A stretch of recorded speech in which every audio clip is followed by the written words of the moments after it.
اعظم صلی اللہ تعالی علیہ وآلہ وسلم کے پیارے دیوانوں، آج میں آپ کو بتاؤں گا کہ ہم بستری میں کون سے 4 کام ایسے ہیں جو کرنا حرام ہے۔ ہم بستری میں 4 کام کرنا حرام ہے، اور میں آپ سے گزارش کرتا ہوں کہ بہت ہی زیادہ توجہ کے ساتھ میں آپ میری ویڈیو کو دیکھنا، کیونکہ ہوتا یہ ہے کچھ لوگ ایسے ہیں جو شرم کی وجہ سے علماء اکرام سے مسئلہ نہیں پوچھتے ہیں اور گناہوں میں ملوث ہو جاتے ہیں، گناہوں میں مبتلا ہو جاتے ہیں، اور وہ یہ کہتے ہوئے نظر آتے ہیں کہ ہمیں ایسے مسائل علماء اکرام سے پوچھنے میں شرم آتی ہے۔ یار خدا کے واسطے میرے بھائیوں، شرم کرو۔ کیا آپ کا اتنا برا حال ہو چکا ہے کہ آپ کو مسائل پوچھنے میں علماء اکرام سے شرم آ رہی ہے؟ اگر آپ کو مسائل پوچھنے میں علماء اکرام سے شرم آتی ہے تو آپ کا حشر بہت ہی زیادہ برا ہوگا۔ آپ دیکھ لینا، آپ کا حال بہت ہی زیادہ برا ہوگا، کیونکہ جب ہم کوئی گناہ کرتے ہیں تو گناہ کرتے ہوئے ہمیں شرم نہیں آتی ہے کہ ہمارا پروردگار ہمیں دیکھ رہا ہے۔ جھوٹ بولنے میں ہمیں شرم نہیں آتی ہے، غیبت کرنے میں ہمیں شرم نہیں آتی ہے، چغل خوری کرنے میں ہمیں شرم نہیں آتی ہے، ماں باپ کی نافرمانی کرنے میں ہمیں شرم نہیں آتی ہے، مگر جب مسائل کی بات آتی ہے، مسائل کی بات آتی ہے تو ہمارے نوجوان یہ کہتے ہیں کہ ہمیں شرم آتی ہے۔ تو میرے دوستو، اگر آپ مسائل پوچھنے میں شرم محسوس کرو گے، خدا کی قسم آپ کو یہ شرم جہنم کی طرف لے جائے گی، کیونکہ مسائل بتانے میں میرے آقا صلی اللہ علیہ وآلہ وسلم نے کبھی شرم نہیں کی۔ میرے آقا سے زیادہ کون باحیا ہو سکتا ہے؟ میرے آقا سے زیادہ کون شرم کرنے والا زیادہ ہو سکتا ہے؟ میرے آقا صلی اللہ علیہ وآلہ وسلم سے بہتر انسان کون ہو سکتا ہے؟ میرے آقا صلی اللہ علیہ وآلہ وسلم کی زندگی غلامان رسول کے لیے ایک نمونہ ہے۔ جو میرے سرکار کی زندگی کو فالو کرتا ہے، اس کی دنیا بھی آباد ہو جاتی ہے، اس کی قبر بھی آباد ہو جاتی ہے، اور وہ میدان محشر میں بھی آباد ہو جائے گا۔ وہ دنیا کے اندر کبھی رسوا نہیں ہو سکتا جو میرے سرکار سے محبت کرتا ہے اور میرے سرکار کے نقش قدم پر چلتا ہے۔ تو میرے سرکار نے کبھی مسائل بتانے میں شرم محسوس نہیں کی، اور میرے آقا نے دنیا والوں کو بھی یہی پیغام دیا ہے کہ کبھی تم شرعی مسائل پوچھنے میں شرم محسوس مت کرنا، اور علماء اکرام کے لیے بھی یہی پیغام ہے کہ کبھی تم مسائل بتانے میں شرم محسوس مت کرنا۔ تو آج میں آپ کو بتانے جا رہا ہوں کہ ہم بستری میں 4 کام کون سے ہیں جو حرام ہیں۔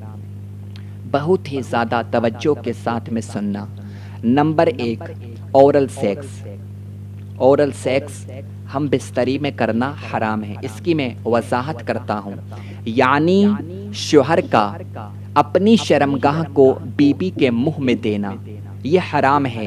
انگریزوں کو دیکھ کر، یوٹیوب پر گندی گندی موویز کو دیکھ کر، گوگل پر گندی گندی موویز کو دیکھ کر کتنے نوجوان ایسے ہیں جن کی نئی نئی شادی ہوتی ہے اور وہ اس گناہ میں ملوث ہیں، وہ اس گناہ میں مبتلا ہو چکے ہیں، وہ اورل سیکس کرتے ہیں، جس سے ان کی صحت کے اوپر بھی بہت ہی زیادہ برا اثر پڑتا ہے، اور اس کی بیوی کے اوپر بھی بہت ہی زیادہ برا اثر پڑتا ہے، اور اس سے بچے کی صحت کے اوپر بھی بہت ہی زیادہ برا اثر پڑتا ہے۔ تو اورل سیکس کرنا یہ حرام ہے، یعنی کوئی شوہر اگر اپنی شرمگاہ کو بیوی کے منہ میں دیتا ہے تو یہ حرام ہے۔ خدا کے واسطے اپنے اوپر رحم کرو صاحب، رحم کرو، تمہارا حال بہت ہی زیادہ برا ہوگا۔ تو کبھی اورل سیکس مت کرنا، یہ حرام ہے۔ اگر آپ ایسا کرو گے تو دنیا کے اندر بھی برباد ہو جاؤ گے، قبر میں بھی برباد ہو جاؤ گے۔ تو آپ اس کو نوٹ کر لینا۔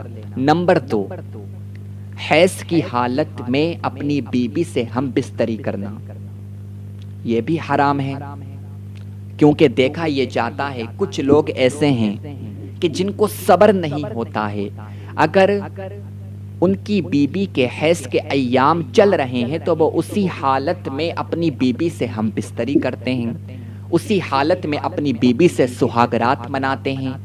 تو آپ میری بات کو سمجھ لینا کہ حیض و نفاس کی حالت میں بیوی سے ہم بستری کرنا یہ حرام ہے۔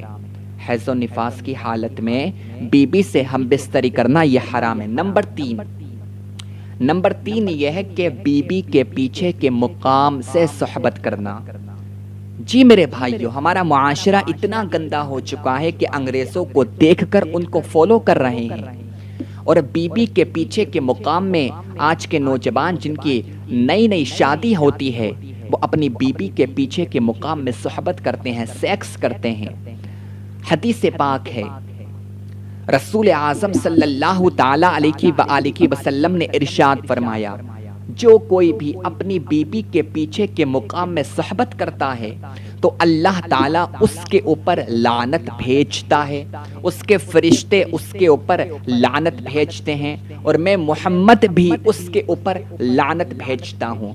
اب مجھے بتاؤ، جس کے اوپر اللہ تعالیٰ لعنت بھیجے، جس کے اوپر میرے سرکار لعنت بھیجیں، جس کے اوپر فرشتے اللہ کی نورانی مخلوقات لعنت بھیجے، تو اس کا حشر کیا ہوگا، اس کا انجام کیا ہوگا؟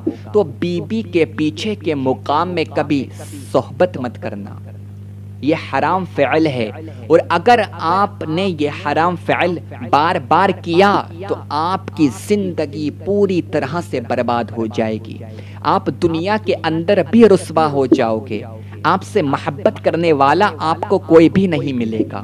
تو میں آپ سے گزارش کرتا ہوں، آپ انگریزوں کو مت دیکھو۔ اگر آپ کو سنت طریقہ نہیں معلوم ہے ہم بستری کرنے کا تو آپ علماء کرام سے پوچھیں، کوئی غلط بات نہیں ہے پوچھنے میں۔ جو لوگ ایسا کہتے ہیں کہ یہ سب حرام کام کر رہے ہیں، اس طرح سے بیان نہیں کرنا چاہیے، تو میں ان کو جاہل سمجھتا ہوں، میں ان کو جاہل سمجھتا ہوں۔ وہ جہالت کی بنیاد پر، لا علمی کی بنیاد پر ایسا بولتے ہیں۔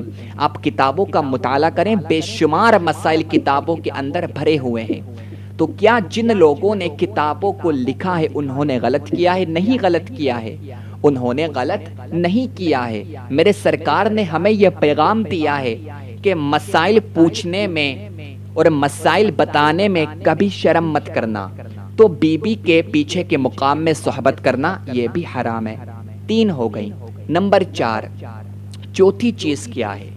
چوتھی چیز یہ ہے، دیکھا یہ جاتا ہے، سننے میں یہ آتا ہے، جب شوہر اور بیوی ہم بستری کرنے کے لیے تیار ہوتے ہیں تو دیکھا یہ جاتا ہے وہ یوٹیوب پر یا کسی ویب سائٹ پر انگریزوں کو دیکھتے ہیں، اس کے بعد میں جس طرح سے ہم بستری وہ کرتے ہیں انگریزوں کو فالو کر کے کرتے ہیں۔ مطلب انہوں نے پہلے انگریزوں کی ویڈیوز کو دیکھا اور جس طرح سے وہ حرام کام کر رہے ہیں، جس طرح سے وہ سیکس کر رہے ہیں، اسٹیپ بائی اسٹیپ ان کو فالو کرنے کی کوشش کرتے ہیں ہم بستری میں۔ تو ہم بستری میں یہ کام بھی حرام ہے۔ میرے آقا کے دیوانوں، آپ کو انگریزوں کو فالو نہیں کرنا ہے، آپ کو میرے سرکار کو فالو کرنا ہے۔ اگر آپ کو سنت طریقہ نہیں معلوم ہے تو آپ کو یوٹیوب پر سنی عالم کی ویڈیوز بھی مل جائیں گی کہ ہم بستری کرنے کا سنت طریقہ کیا ہے۔ اگر آپ کی شادی ہوئی ہے تو آپ اس کو ضرور دیکھیں تاکہ آپ کو پتہ چل جائے کہ سنت طریقہ کیا ہے اور آپ حرام کاموں سے بچ جاؤ، کیونکہ جب کوئی سنت کے طریقے پر ہم بستری نہیں کرتا ہے، حرام طریقے سے ہم بستری کرتا ہے، سب سے بڑی وجہ یہی ہے کہ اس کی اولاد نافرمان ہوتی ہے، اس کی اولاد اس سے محبت نہیں کرتی ہے، پیار نہیں کرتی ہے، اس کے اندر آپ دیکھیں گے کہ ذہنی طور پر اس کے اندر چڑچڑاپن پیدا ہوتا ہے، اس کا مائنڈ میں کوئی ایسی بات ہوتی ہے کہ وہ آپ کی بات پر عمل نہیں کرتا ہے، وہ آپ سے محبت نہیں کرتا ہے، وہ آپ سے پیار نہیں کرتا ہے۔ تو سب سے بڑی وجہ کیا ہوتی ہے، ریزن کیا ہوتا ہے، وہ آپ کی وجہ ہوتی ہے۔ آپ نے اس ریزن کو بنایا ہے، آپ نے غلط طریقے سے ہم بستری کی اور آپ کی ایسی اولاد ہو گئی۔ تو خدا کے واسطے میں آپ سے گزارش کرتا ہوں کہ اگر آپ کو سنت طریقہ نہیں معلوم ہے تو آپ علماء کرام سے رابطہ کریں، آپ ان سے پوچھیں، یہ بہت ہی زیادہ ضروری ہے۔ اگر آپ ایسا نہیں کریں گے تو آپ برباد ہو جائیں گے۔ اور آپ جانتے ہو اگر کوئی سنت کے طریقے پر ہم بستری کرتا ہے، اگر کوئی سنت کے طریقے پر ہم بستری کرتا ہے اور اس نیت سے کرتا ہے کہ جب اللہ رب العزت اپنے فضل سے مجھے اولاد عطا فرمائے گا تو اس اولاد کو میں حضور اکرم صلی اللہ علیہ وآلہ وسلم کا غلام بناؤں گا، اپنی اولاد کو میں دین کی طرف لے کر آؤں گا، اپنی اولاد کو میں حافظ قرآن بناؤں گا۔ تو صوفیہ فرماتے ہیں جب اللہ تعالیٰ اس کو اولاد عطا فرماتا ہے اور جب اس کا بچہ دنیا کے اندر آتا ہے، اس کا بچہ جب سانس لیتا ہے تو اللہ تعالیٰ ایک سانس کے بدلے میں 60 سال کی نفل عبادت کا ثواب عطا فرماتا۔